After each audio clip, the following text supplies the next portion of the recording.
mühim bir nokta. Müslümanların ürettikleri hiçbir imkanı zayi etmemiş, hepsini başarıyla değerlendirmiştir. Şimdi Haçlılar çok dindar ve yoksuldular. İslam dünyası ise maddi kalkınmasıyla ters orantılı olarak manevi olarak zayıftı. Selahaddin manevi bir kalkınma mücadelesi başlatmış Mısır'da. Mısır'ın en büyük zindanını medreseye dönüştürmüş. Adaletin hakim olduğu Mısır inşa etmiştir. Abdülkerim'i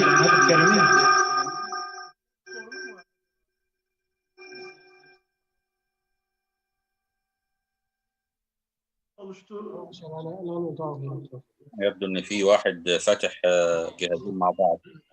Tamam, ben yapıyorum inşallah, toparlıyorum. Salahaddin Nureddin Hazretleri'nin vefatının ardından Doktor Abdülkadir 2 dakika daha var. 2 dakika.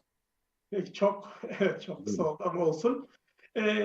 Salahaddin Nureddin vefatının ardından Şam'ı ele geçirip bütün Müslümanların başına geçtiğinde kendisinden önceki bütün bu imkanları değerlendirdi ve şöyle bir strateji takip etti.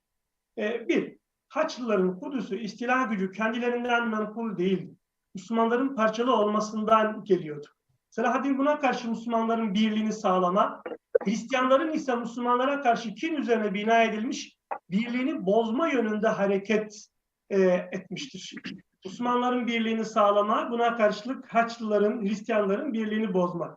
Çok dikkat çekici bir şekilde o dönemin müverrihleri bütün Hristiyanlar Kudüs'ün istilasında yer aldıkları halde Haçlılar için Salibi demezler, Hristiyan demezler, sadece Frank derler, onları Katolikler olarak ötekileştirirler, küçültürler. Buna karşılık Haçlılara karşı mücadele eden Müslümanların sayısı belli olduğu halde Selahaddin'in ordusu için İslam ordusu derler. Karşı tarafı küçültür, Müslümanların tarafını ise yüceltirler. Karşı taraf Frank, küçük bir topluluk, bizimki İslam ordusu, büyük bir ordu diye anlatırlar. Çok dikkat çekici bir husus. İkinci bir husus burada çok önemli. Selahaddin etrafındaki Gazzali çizgisindeki ulemanın da derin etkisiyle İslam alemine hep müspet bakmıştır. Kim Kudüs'ün kim Kudüs'ün istilasına yol açmış, kim bu kurtuluşu geciktirmiş, Selahaddin burayla ilgilenmemiştir. Yani nereyle ilgilenmiştir? Kim Kudüs'ün kurtuluşuna ne kadar katkı sağlamış? Buraya bakmıştır. Bunun için buz ve kin yerine söz konusu Müslümanlar olunca affı seçmiştir. İkinci Seyfettin Gazi'yi Tel Sultan'da yendiğinde onun bütün askerlerini serbest bırakmış. Dileyen bizimle cihada gelsin, dilemeyen binek verelim, kadın ve çocukların arasına dönsün demiştir. Halife Nasır kendisini desteklemediğinde bunu adeta Müslümanlardan saklamıştır. Halife sanki kendisini destekliyormuş gibi bir hava oluşturmuş. Hem Haçlılara karşı bu havayı oluşturmuş, hem Müslümanlara karşı. Böylece hem Haçlıları ürkütmüş, hem Müslümanların desteğini sağlamış. Kanaatimce Selahaddin'in zafere ermesindeki en büyük etkenlerden biri onun İslam dünyasına bu müspet yaklaşımıdır. Kim ne zarar veriyor Müslümanlardan Kudüs'e diye bakmamış, dediğim gibi kim ne katkı sağlıyor ona bakmıştır. Yine onun mücadelesi hocalarım anlattılar, bütünsel bir mücadeledir. Biz Selahaddin'in dönemindeki komutanlardan çok alimlerin isimlerini biliyoruz. Selahaddin dönemindeki kalelerden çok medreselerin isimlerini biliyoruz. İlk tıp fakültelerinin, ilk hastaneler değil ama ilk tıp fakültelerinin de onun döneminde açıldığını özellikle ifade etmem gerekiyor. Ve en son şunu ifade etmem gerekir ki Selahaddin'in mücadele tarzı İslami mücadelenin o günkü düşmana karşı bir ihyasından ibarettir. Bizim için bu bağlamda yol göstericidir. Bugün ihya edilmesi gereken bu örneklikten de istifadeyle İslami mücadelenin bütünsel olarak kendisidir. Bugün Kudüs'ü istila eden güç Haçlılar değildir. Yahudi ve onları destekleyen Hristiyan Siyonist azınlıktır. Onların karşısında ise sahada Filistin varsa da bütün İslam dünyası vardır. Kudüs mücadelesinde kavramlardan başlayarak bugüne kadar söylenenleri görmek, دكتور عبد القادر değerlendirmek ve bu mücadelede önümüzdeki safhaları titizlikle belirlemek durumundayız. Sabırla dinlediğiniz için çok teşekkür ediyorum. Hem muhterem başkana hem siz değerli dinleyicilere. Selamun Aleyküm. وعليكم السلام ورحمة الله وبركاته. شكرا جزيلا لفضيلة الدكتور عبد القادر طوران على هذه الكلمة القيمة. والشيخ بحري معنا الآن. الشيخ بحري من كوسوفا. هل هو معنا الآن؟ الشيخ بحري. طيب ننتقل إلى تعقيب من فضيلة الشيخ نور الله كوثر من الشيخ أفغانستان. بحري موجود يا شيخ. نعم. الشيخ بحري موجود. الشيخ بحري معنا؟ نعم معكم. طيب تفضل. نور الله كوثر موجود. كلمة هل تعقيبية. تسمح لي؟ كلمة تعقيبية على كلمة الدكتور حافظ الكرمي في حدود 3 دقائق لو تتكرر. نرجو الالتزام بالوقت. 3 dakika gibi bir değerlendirmenizi alalım hocam. شيخ بحري تفضل. تسمح لي؟ Bahri hocam buyurun hocam. بسم الله الرحمن الرحيم.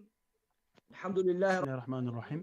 والصلاة والسلام على سيد الأنبياء Elhamdülillahi Rabbil alemin ve salatu vesselamu ala Resulina Muhammedin ve ala alihi ve sahbihi ecmain. Öncelikle Vasfi hocam sizlere ve bu programı düzenleyenlere teşekkürlerimi sunuyorum. Salahaddin Eyyubi dönemindeki alimlerin rolleriyle ilgili yaptığınız konuşmadan dolayı teşekkür ediyorum. Şüphesiz Allahu Teala alimlerden hakkı gizlememek ve hakkı izhar etmek adına bir yemin almıştır. Çünkü alimler peygamberlerin varisleridir. Bundan dolayı da Allahu Teala alimlerin derecesini yükseltmiştir. Allahu Teala sizlerden iman edenleri ve ilim verilen kişileri derece yükseltir. Allahu Teala her şeyi bilen ve her şeyden haberdardır diyerek Allahu Teala alimlerin özel bir yeri olduğunu belirtmiştir. Peygamber sallallahu aleyhi ve sellem alimlerin abidlerden bile daha yüksek olduğunu belirtmek için şöyle buyurmuştur. Alimin abide fazileti benim en düşüğünüze fazileti gibidir buyurmuştur. Alimlerin bu yüce seviyesi ve mertebesinden dolayı kendileri tarihe yön verilmesi, ümmetin uyandırılması merhalelerin hepsinde önemli roller üstlenmişlerdir. Programı düzenleyen kardeşlerimden Allahu Teala razı olsun, çok güzel bir konu seçmişler. Çünkü Salahaddin Eyyubi'nin sadece siyasi ve askeri yönden ele alınması büyük bir eksiklik olurdu. Çünkü ilmi ve bilişsel fayda elbette ki siyasi faydadan az değildir. Salahaddin Eyyubi her yönüyle istifade edilecek bir insandır. Salahaddin Eyyubi kendi dönemindeki alimlere de dayanarak Kadı Cemalettin Abdüllatif gibi, Şeyh Ziauddin el-Hakkari gibi, ama İmaduddin Zengi gibi, Nurettin Zengi gibi birçok şahsiyete ve alime kendisi danışarak, onlarla el ele vererek Kudüs'ü fethetmiştir. Ben o dönemdeki alimlerle ilgili birkaç noktaya değinmek istiyorum. الدينية لقضية الفلسطينية. فلسطين والقدس توحدنا، فلسطين والقدس تحررنا، على الأمة الإسلامية الالتفاف حول القضية الجامعة وقدسيتها لدى الشعوب المسلمة، أننا على اختلاف أعراقنا وألواننا وأشكالنا وأسمائنا، إلا أن القدس وفلسطين جمعتنا في هذا المؤتمر، ومع بعد المسافات فإنها تقربنا، كما قال سبحانه وتعالى: واعتصموا بحبل الله جميعا ولا تفرقوا، وقال أيضا: ولا تنازعوا فتفشلوا وتذهب ريحكم. الحديث عن الوحدة ونبذ التفرقة والتركيز على ما يجمع وترك كل ما يفرق، عدم الانشغال والانجرار إلى معارك هامشية وثانوية عدم فسح المجال لتمزيق الهوية المجتمعية الجامعة للأمة الإسلامية إلى مذاهب وطوائف Evet, İslam ümmeti taifelere, mezheplere, ırklara bölünmüştür. İkinci olarak şuna önem vermeliyiz ki Kudüs meselesi mal meselesiyle birebir ilişkilidir. Müslümanların iktisadi gücüyle birebir ilişkilidir. Bildiğiniz gibi Kudüs, Filistin dediğimiz bölge yer büyük bir halkın yaşadığı, birçok düşünceye sahip farklı insanlar yaşadığı bir bölge. Ve bu insanların ihtiyacı olmakta, bu insanların günlük yaşamlarını sürdürebilmeleri adına mali ve iktisadi, ekonomik yardımlara ihtiyacı vardır ki bu mali yardımların hiç de azımsanmayacağını ortaya koymaktadır. Bizler siyasi olarak, bilimsel olarak, eğitimsel olarak, sanatsal olarak her alanda o toplumun geliştirilmesi, ona destek çıkılmasını önemsemeliyiz.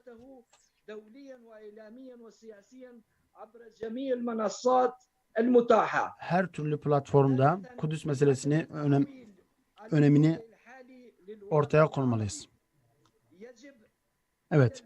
Üçüncü olarak araştırmacılar, Kudüs meselesini kendisine konu edinenler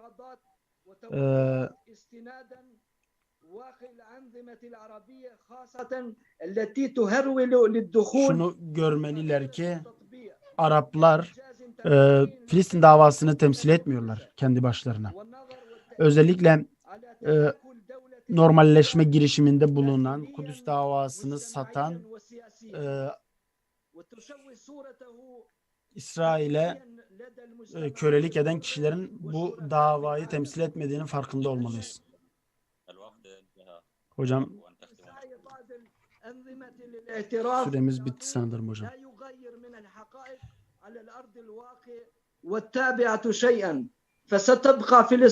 Evet, Filistin her daim Müslümanların merkezi, birleştirici gücü olacaktır. Siyonist devletin bütün çabalarına rağmen her türlü çabaları boşa çıkacak. İslam ümmeti birleşmesi, gücü ve kuvvetiyle elinden geleni ortaya koyarak Kudüs'ün hürriyetini kavuşturacaktır ve kesinlikle yapılan resmi açıklamaların hiçbir kıymetinin olmadığı, normalleşme çabalarının sadece kişisel maslahatlar olduğunun farkında olacaktır bunlar. Evet, hiç şüphe yok ki Filistin halkı hiçbir devletlerin bile yapamadığını kendi sınırlı imkanlarıyla mücadeleyi devam etmişler ve bir nokta kaldı ki o da şudur. Kesinlikle Müslümanlar mali, gıdasal, sağlıksal yardımların oluşması için medyayı çok güçlü bir şekilde kullanmalıdırlar. Kudüs meselelerini her daim gündemde tutmalıdırlar. Bölgesel ve ülkesel anlamda ülkeleri faaliyete zorlamalıdırlar oluşturdukları algılar ve medyasal güçleriyle. Bu şekilde Kudüs her daim programlarda, tartışma programlarında, filmlerde medyaya konu edilmelidir. Filistin konusunu önemseyen, bu konuyu empoze eden kitaplar, yazılar yazılmalı, bunlar basılmalı, her türlü dile çevrilmelidir ve bu şekilde inşallah umduğumuzu buluruz. Sizden özür diliyorum bütün düşüncemi sunamadığım zamanın kısıtlılığından dolayı ama ancak genel olarak bildiklerimiz şeyler bunlardı. نفع الله بكم وجزاكم خيرا وجعل ذلك في ميزان حسناتكم. هل الشيخ نور الله كوثر موجود معنا الآن؟ الشيخ نور الله هل الشيخ نور الله معنا؟ معنا يا شيخ. نعم النور الله معكم. طيب تفضل فضيلة الشيخ نعم. نور تعقب على كلمة فضيلة الدكتور عبد القادر طوران. Abdülkadir Turan hocamızın konuşmasına yönelik bir yorum yapacak Nurullah Kevseri hocamız. 3 dakika içerisinde konuşmanızı yapabilir misiniz hocam? Çok fazla geciktirmeden. Buyurun hocam. Hamd alemlerin Rabbi olan Allah'a, salat ve selam Hazreti Muhammed'e, aline, ashabına ve kıyamete dek onuruz. Kudüs meselesi Arap ya da Türk ya da Kürt bir meselesi değildir. Tüm İslam ümmetinin bir meselesidir. Ve bu beldenin fethi için stratejik bir hedefimizin olması lazım.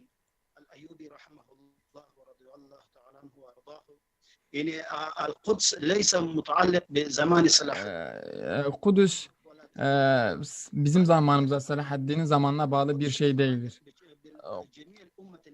Kudüs tüm İslam ümmetini ilgilendiren ve tüm zamanda ilgilendiren bir meseledir. Ve biz bu programlarla, bu ilmi çalışmalarla, bu ilmi buluşmalarla, bu akademik buluşmalarla bunların yanında bizim elimizi taşın altına koymamız lazım Filistin'in fethi için. Ve ben bundan dolayı Hüdapar'a çok ciddi anlamda teşekkür ediyorum ve genel başkanına da aynı şekilde ve bu programa katılımcı olan kardeşlerimize ve bu programa teşekkür ediyorum ve onlara teşekkür ediyorum. Ama bu sadece yetmez ve bizlerin elimizi taşın altına koyup ameli anlamda, ciddi anlamda, pratik anlamda yol almamız lazım ve onun fethi için yol almamız lazım. Selahaddin Eyyubi, Allah rahmet eylesin, ona bazı projeleri vardı, bazı stratejileri vardı Kudüs'ün fethi için.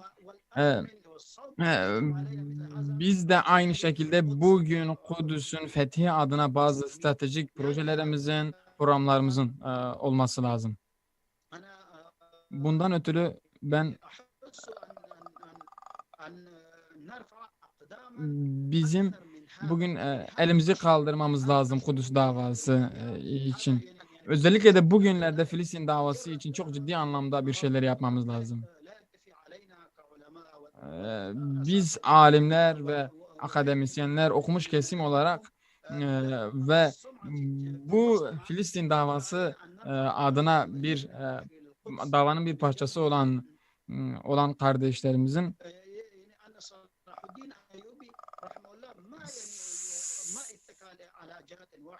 Selahaddin Eyyubi sadece tek taraflı çalışmadı ve kendisi tüm alanlarda eğitim, fikir, terbiyevi ve diğer alanların hepsini bir araya getirecek bir bina ve inşa üzerinde yürüdü.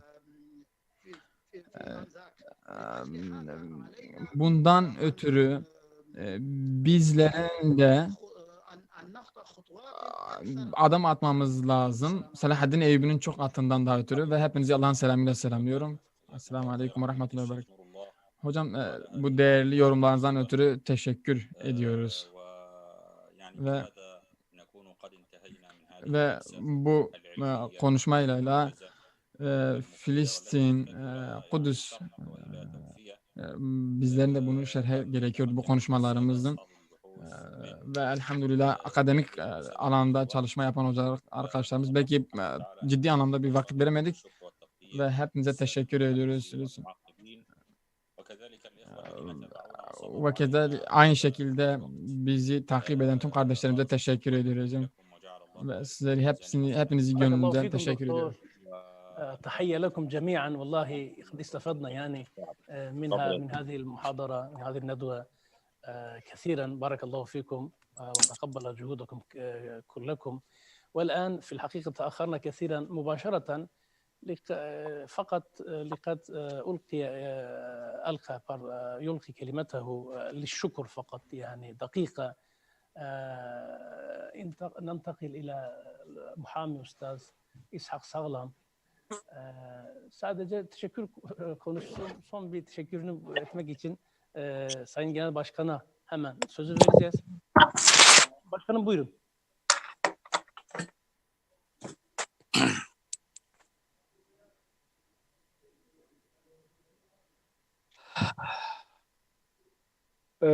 Sesimi alıyor musun şu anda? Buyurun, buyurun. Başkan buyurun. Selamünaleyküm. 2 dakikada böyle hızlı bir... Aleykümselam. Evet. Tamam mı? Buyurun, duyuyoruz sizi. Selamünaleyküm. Saatlerdir Kudüs için ekranı başında bekleyen katılımcılara hasreten çok teşekkürlerimi iletmek istiyorum. Aslında saatlerdir bu şekilde sabırla bu programın bitmesini bekleyen üstadlarımız bir kere daha şunu gösterdi ki Kudüs ümmetin ortak sorunudur. Ve biz bunu konuştukça inşallah zafere bir adım daha yaklaşacağız. Bu nedenle ben özellikle katılımcılara tek tek teşekkürlerimi iletmek istiyorum. Yazılı mesajlarıyla Kudüs hassasiyetini gösteren Sayın Cumhurbaşkanı Recep Tayyip Erdoğan'a, Kudüs'ten Şeyh İkrime Sabri'ye, Filistin'den Musa Ebu Merzuk'a, Filistin'den Muhammed Hindi, Gelecek Partisi Genel Başkanı Sayın Ahmet Davutoğlu, Moritanya'dan Şeyh Hasan Dedo, Katar'dan Şeyh Ali Karidai, Irak'tan Üstad Muhsin Abdülhamid teknik meselelerden dolayı, sorunlardan dolayı bağlanamadı. Buna hasreten teşekkürlerimizi iletiyoruz. Saadet Partisi'nden Genel Başkan Sayın Temel Karamollaoğlu, Hindistan'dan Şeyh Selman Nedvi, gerçi seslerini tam algılayamadık. İnşallah yazılı olarak bu sunumlarını tekrardan ondan almaya deneyeceğiz. Suriye'den Usama Rufai, Mısır'dan Vasfi Ebu Zeyd, Lübnan'dan Mustafa Muhsin Salih, Burkina Faso'dan Ghanemi Amr, Senegal'dan Doktor Muhammed Said Bah, Fas'tan Doktor İşam Tevfik, Tunus'tan Fethi Abdülkadir, Türkiye'den Doktor Abdülkadir Turan, Afganistan'dan Profesör Doktor Nurullah Kevser, Irak'tan Profesör İmaduddin Halil hocama hasreten teşekkürlerimi iletmek istiyorum. Hasta haliyle Kudüs aşkından dolayı sunumlarını yazılı olarak verdiler. Biz ona ömrüne Rabbimizden bereket vermesini diliyoruz.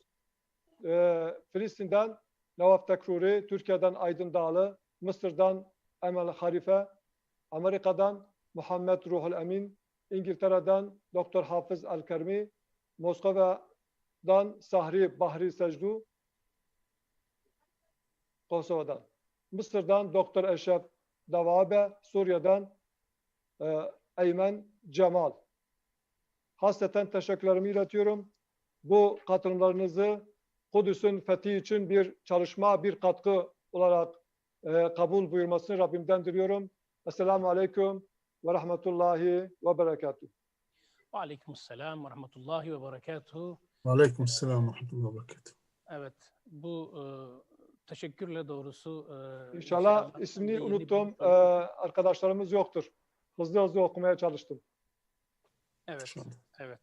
Şimdi başkanımızın da ifade ettiği üzere bu bütün konuşmaların içeriği sonrasında kısa bir kısa bir sonuç bildirgesi inşallah. Tafadal doktor. صوتك لا نسمعه. Kısa bir sonuç bildirgesi inşallah şimdi okumak üzere. Salat-ı Maghrib. Partisi Genel Başkan Yardımcısı Sayın Abdullah Aslan'a dönüyoruz.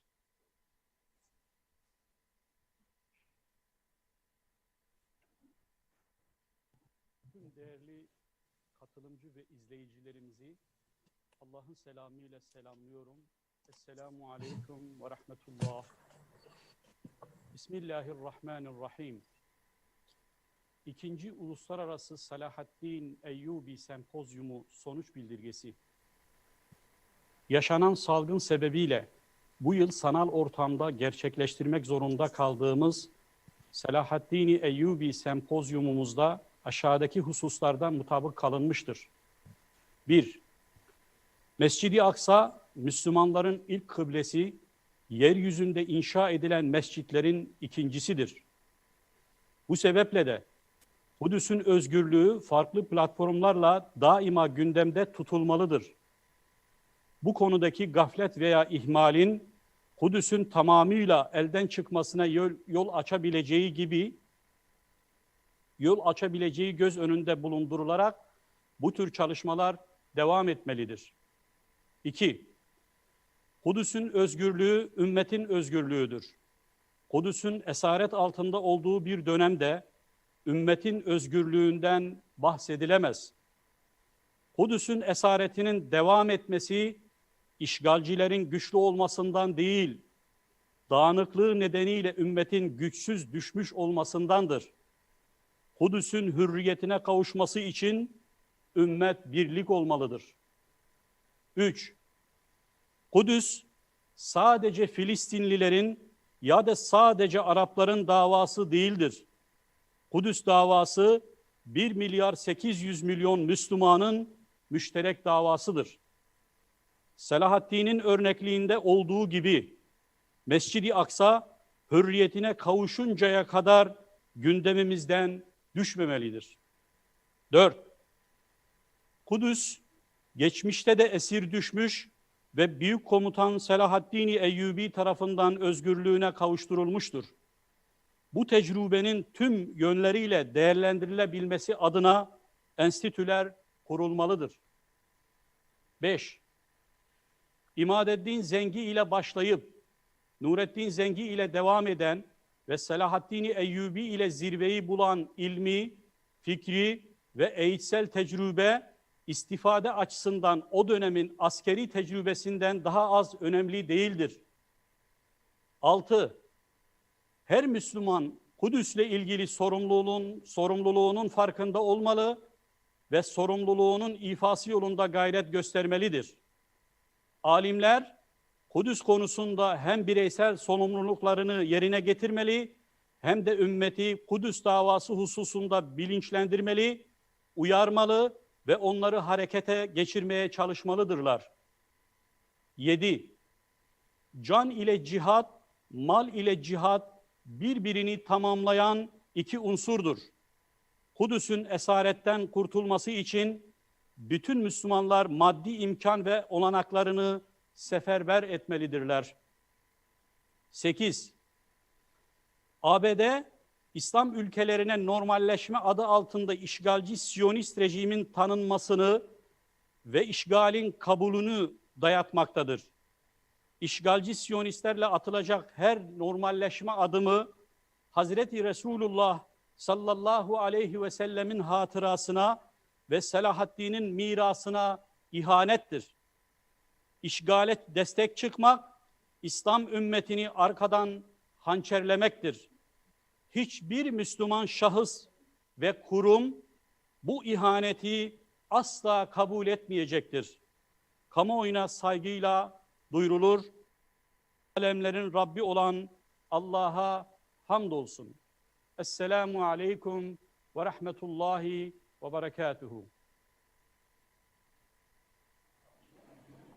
Evet, bu şekilde bu programda sonuna gelmiş oluyoruz. Tıpkı Genel Başkan İshak Sağlam Bey'in ifade etmiş olduğu üzere bütün katılımcılara tek tek teşekkür ediyoruz.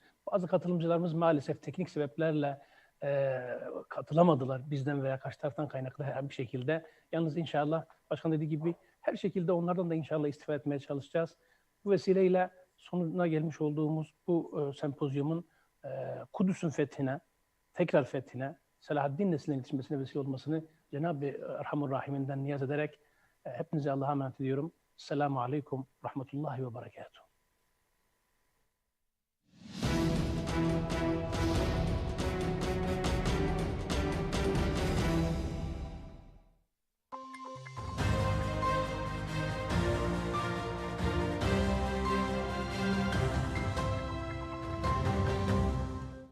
Bismillahirrahmanirrahim. Esselamu Aleyküm değerli izleyenler. Bugün 3 Ekim günlerden Cumartesi ana haber bülteniyle karşınızdayız. Saat 14'ten bu yana Uluslararası 2. Selahaddin Eyyubi Sempozyumu gerçekleştiriliyordu. Bizler de canlı olarak bu saate kadar ekranlarınıza taşıdık. Dilerseniz genel bir özet yaptık. O haberlerle başlayalım.